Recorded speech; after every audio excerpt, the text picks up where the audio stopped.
Iran ने खबरदार किया है कि अगर अमेरिका अपने वादे पूरे न करे तो तेहरान भी अपनी जिम्मेदारियों पर अमल नहीं करेगा। ईरान और अमेरिका के दरमियान एमओयू पर दोनों मुल्कों के प्रेसिडेंट्स ने डिजिटल दस्तखत कर दिए हैं। इस वक्त की एक बड़ी खबर है पूरी दुनिया के लिए। जी हां, आज की अहम बैनुल-अक़वामी खबर यही है कि ईरान और अमेरिका के दरमियान होने वाले एक अहम मुआहदे से मुताल्लिक एमओयू पर दस्तखत हो चुके हैं, जिसके बारे में ईरान के वजारत खारजा यानी मिनिस्ट्री ऑफ एक्सटर्नल अफेयर्स ने बड़ा ऐलान कर दिया है। ईरानी वजारत खारजा के तर्जुमान इस्माइल बकाई के मुताबिक ईरान और अमेरिका के दरमियान तय पाने वाली मफाहमती याददाश्त यानी मेमोरेंडम ऑफ अंडरस्टैंडिंग पर दोनों देशों के जो अध्यक्ष हैं यानी प्रेसिडेंट्स हैं, उन्होंने बाज़ाब्ता तौर पर दस्तखत कर दिए हैं और ये मुआहिदा अब मुकम्मल तौर पर नाफिजुल अमल हो चुका है।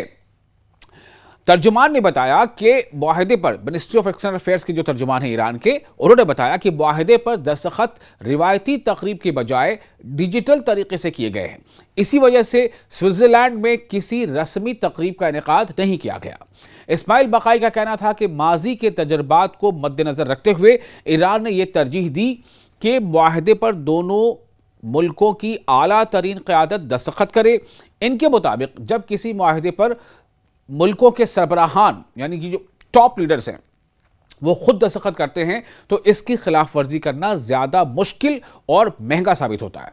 उन्होंने मजीद बताया कि मुआहिदे का मतन, जो उसका पूरा कॉन्टेक्स्ट है, जो पूरा कंटेंट है, अब मुकम्मल तौर पर हतमी शक्ल इख्तियार कर चुका है, क्योंकि दोनों फरीक यानी दोनों पार्टीज इस पर दस्तखत कर चुके हैं। इतवार के रोज मुआहिदा तय पा गया था, ताहम इसकी तफसीलात बुध के रोज जारी की गई। तर्जुमान के मुताबिक जो ईरान के वजारत खारजा के तर्जुमान हैं इस्माइल बकाई, उनके मुताबिक इस ताखीर की वजह सिफारती तरीक़ेकार यानी डिप्लोमेटिक प्रोसेस और सालिसी करने वाले ममालिक के साथ मुशावरत थी। जो लोग मीडिएशन कर रहे थे, जो कंट्रीज जैसे पाकिस्तान है या कतर है, उन्होंने कहा कि तमाम फरीक चाहते थे कि मतन मुकम्मल तौर पर हतमी होने के बाद ही इसे अवाम के सामने लाया जाए, यानी जो भी उसमें पॉइंट्स मेंशन किए गए हैं, जो जिन जिन बातों का जिक्र किया गया है। तो बकाई ने यह भी कहा है कि ईरानी हुकाम पहले ही मुआहिदे के अहम नुकात अवाम के सामने रख चुके थे, इसलिए नई दस्तावेज में कोई ऐसी बात शामिल नहीं जो पहले बयान न की गई हो। ताहम ईरानी तर्जुमान ने वाज़ेह किया है कि असल इम्तिहान अब मुआहिदे पर दस्तखत करने का नहीं बल्कि इस पर अमल दरामद का है। इनके मुताबिक बैनुल-अक़वामी मुआहिदों को यानी इंटरनेशनल जो पैक्ट्स होते हैं, एमओयूज पर दस्तखत होते हैं, उनको नाफिज करना, उनको इम्प्लीमेंट करना हमेशा उन पर दस्तखत करने से ज़्यादा मुश्किल होता है, ख़ास तौर पर जब दूसरा फरीक अपने वादों की मुकम्मल पाबंदी न करता हो।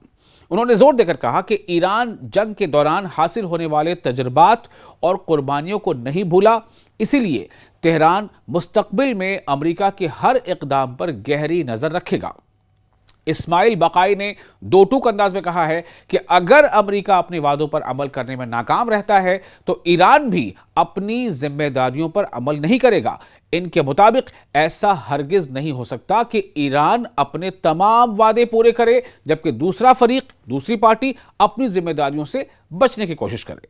उन्होंने मजीद कहा कि ईरान अमरीकी इक़दामात की निगरानी पूरी सख्ती के साथ करेगा और सिर्फ उसी सूरत में अपनी जिम्मेदारी अदा करेगा जब अमरीका भी अपने वादों को अमली शक्ल देगा।